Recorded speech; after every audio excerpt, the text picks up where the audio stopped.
What's up? I'm Chaz. And I'm Dan. Welcome to Wine is Serious Business. I'm not sure what episode this is because we've had technical I difficulties. can't believe you let me say that. That's going to get cut out. Don't be shy. Oh, I can't believe. Yeah. Right. Yeah. That's not going to be in there. I control the cuts.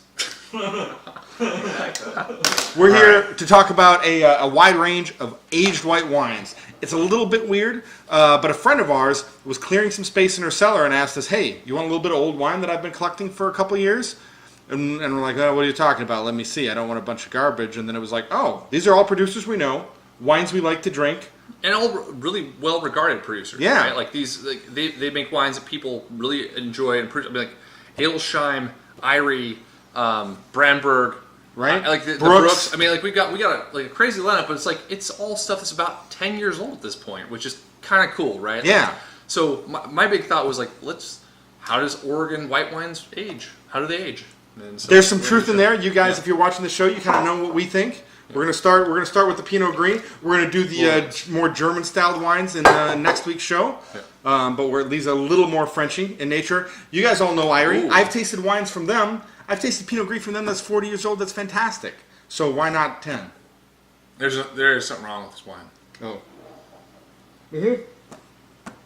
We're just gonna let it go. I don't think this is a fair. It's not worth talking about. Something's wrong here, right? Cut the whole thing. No. Just this isn't what the wine's supposed to be. Yeah, sure. Yeah. I'm kind of bummed. This was one of the ones I was most looking forward to, but it's not meant to be today. Let's move on. Well, yeah? One thing to say is that like we've had multiple Irie Pinot Gris Older than we throughout are. the years. The last time I stopped in there, they were pouring 06 that was like really good. Yeah. Right. So maybe just something happened to this bottle. I don't know where they got it. I don't know provenance. I don't know anything about that. So Yeah.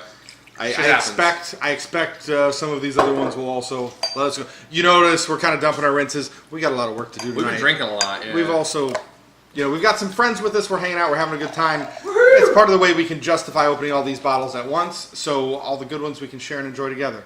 Bodecker 2007 Old Vine Pinot Gris. Willamette Valley. Yeah. I'm ashamed we haven't had more Bodecker wines on the show.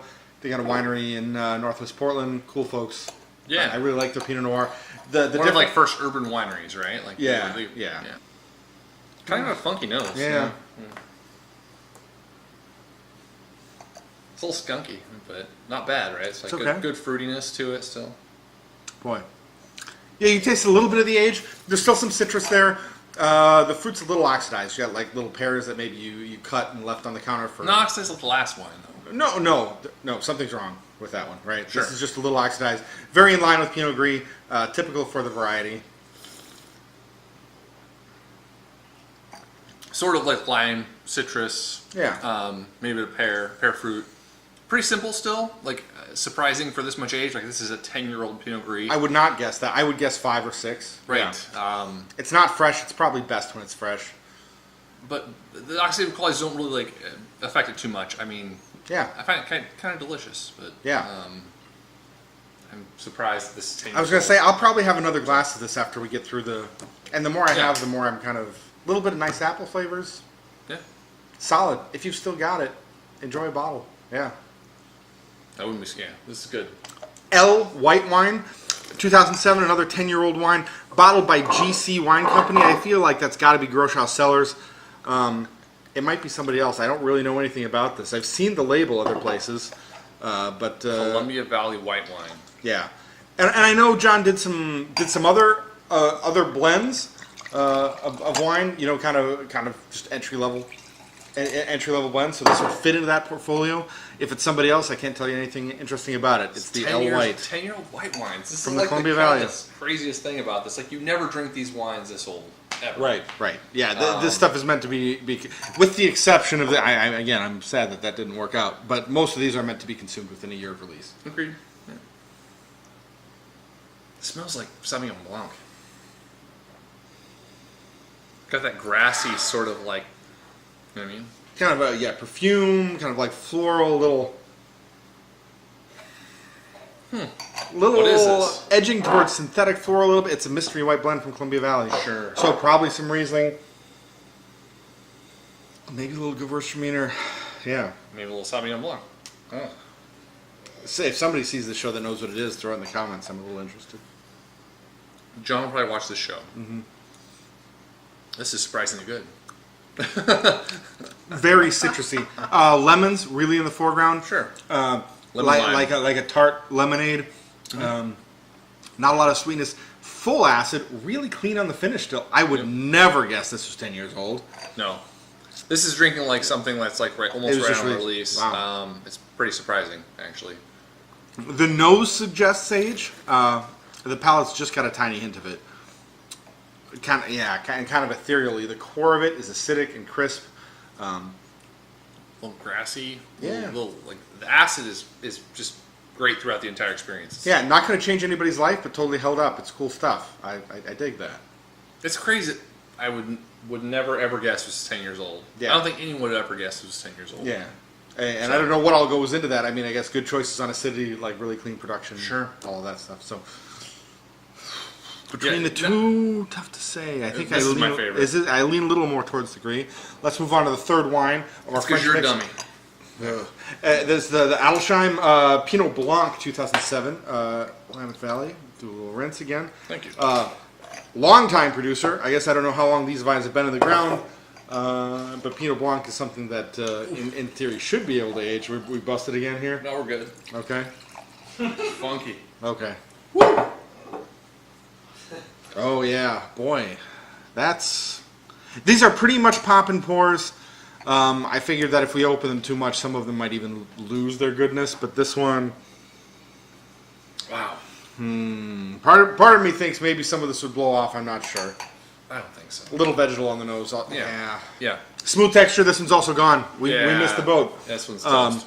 I really am surprised that this wine held up as much as it did. Like, this is fantastic. I expected that to be the least of the flight. Yeah. But it's shown really well. The Daedalus Cellars, Gruner Veltliner, Willamette Valley from the Elton Vineyard. 2007? 2006. 2006. Man, 11 years old. And I have enjoyed a couple wines from Daedalus, but didn't really know them well, so I don't have a lot of familiarity with it. Gruner Veltliner is a grape that I like. Johann's doing great things with it in Southern Oregon or Southern Willamette Valley. There we go. Dan's been drinking a little bit too. Dan's drinking. I'm excited to try this. Could work out. Let's see what happens. It smells okay. Some Gruner Veltliner character, right? We got a little bit of herbal notes. Sage, I'd say. Sure. The age is definitely showing on the nose. It's got like a slight oxidative quality, but like good sort of like maybe like oranges, grapefruit. Yeah, a little bit of complexity still. Yeah, and oxidative quality, but not like it's falling off the edge. So. Sure. Yeah. Smells nice, actually. Mm-hmm.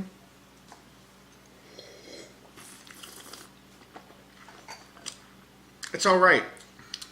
It reminds me of. It kind of reminds me of entry level Pinot Gris. Right, a little bit of like pear fruit, a little bit of ripe fruit, a little bit of oxidative character, like we talked about on the nose, but not too much. A little bit of like rhubarb or grapefruit spice, a little bit of that bitterness just sinking into the palate late. Still totally drinkable. Right. Yeah.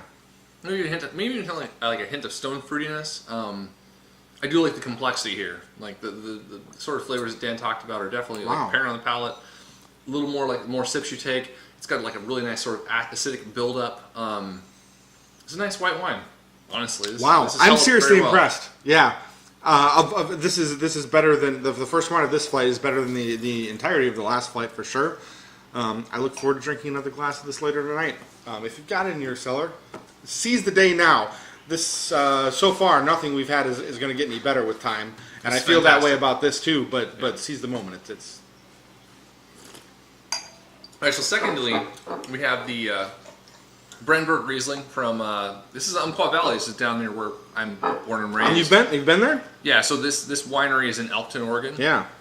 And yeah, they did Riesling in 2006. They didn't even know they were a winery. And I've got a lot of respect for them. They take Riesling pretty seriously. They've been putting some marketing effort into getting their Riesling up here in Portland. Of course, I'm a big fan of anybody who's taking Riesling seriously. But they've done really good Pinot Noir. Yeah. From time to time. Like, I've had it on lists, and I've had it a couple times just in bottle, and it's fantastic. So I feel like there's not a lot of hype surrounding Southern Oregon wineries in Portland, but I really feel like Brandberg's a winery to watch. I think we'll be hearing about it more in the future. I'm excited to try this wine, too. Oh, man.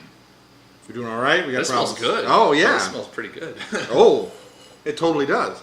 Again, the age is apparent, right? A little oxidative quality. But a lot of Riesling characteristic too, right? Like limes, I think, are really coming through on the palate for me. A little green apple. Limes, green apple, Palate maybe a little bit of honey crisp, like good sweetness. There's like a little bit of a sweet aroma coming through the nose. It smells actually really nice.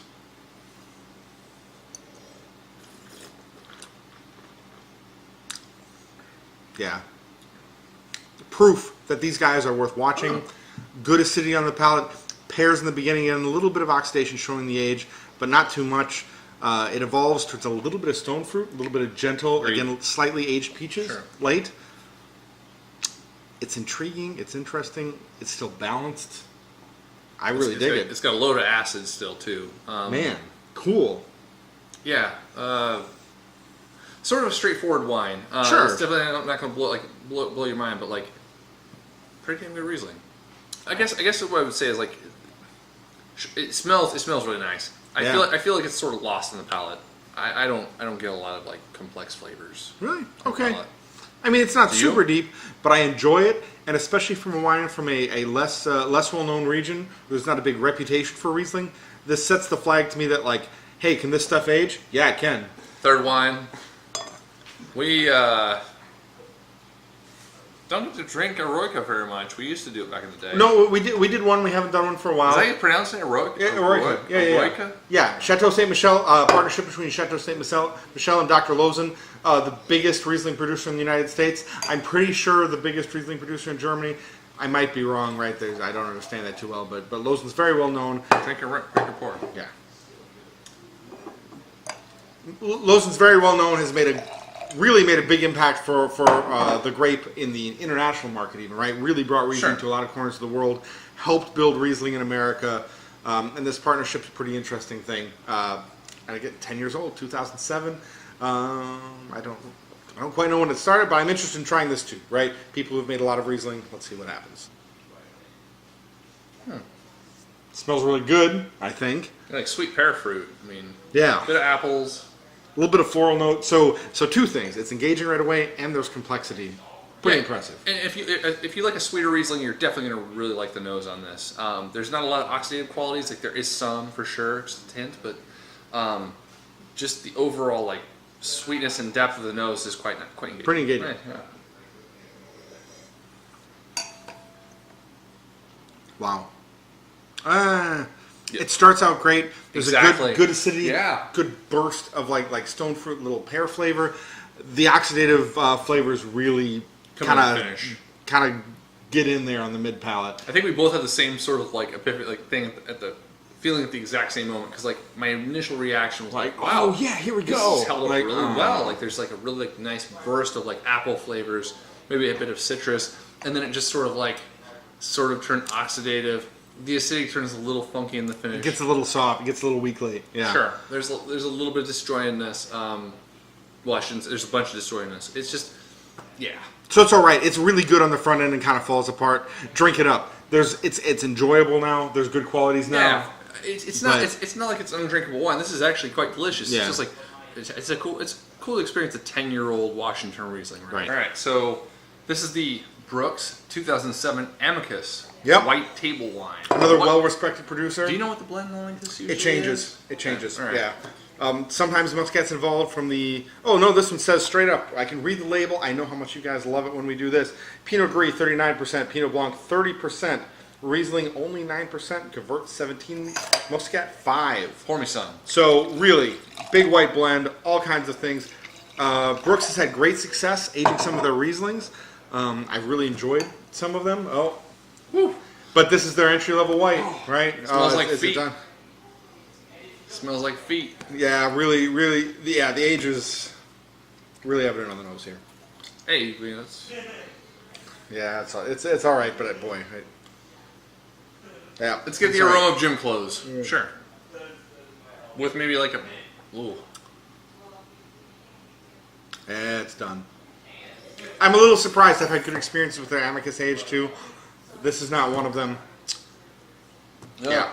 Ooh. Again, maybe there was a storage problem or something. Didn't do it. This didn't work out. Didn't do it. All right. Montenor Estate, 2006, Gewürztraminer. Awesome. I wonder if they were still biodynamic at this point. I don't know. I'll read the label. Oh, we got dark color here. So that makes me a little nervous. But let's find out. Montenor is doing some great white wines, great values right now. A lot of their estate fruit is biodynamic. The color here makes me really nervous. Oh, it's done. Yeah. Yeah. This might have even been cork failure or something. Yeah, this also did not. This also didn't make it. 11 years. Yeah, it's good. Bad. Time to send it away. That's how it goes. Anyway, shoot, I was really hoping that this entire lineup would turn out well, but I'm still pumped. We had a good showing from Southern Oregon, yeah, and I really like talking about those guys. These two really actually showed quite well. Yeah. The Eroica honestly was really quite drinkable. Yeah. I think if you were just opening it with like not amongst the lineup of its peers tonight, you would have enjoyed it. These two are done. Yep. And that's just how it goes sometimes. That's how it goes. Yeah. I hope you enjoyed this little data point, a little bit of feedback on how long you should age some of these white wines that you might find in Oregon. That's what this show was supposed to, these two shows were supposed to be, right? Like for me, it was just like interesting to dip into some white wines, for like literally 10-year-old white wines from Oregon that no one would ever age, that like fortunately we were able to find through our friend Heidi. Thank you very much, Heidi. Yep. If you see this. But yeah, it's just interesting.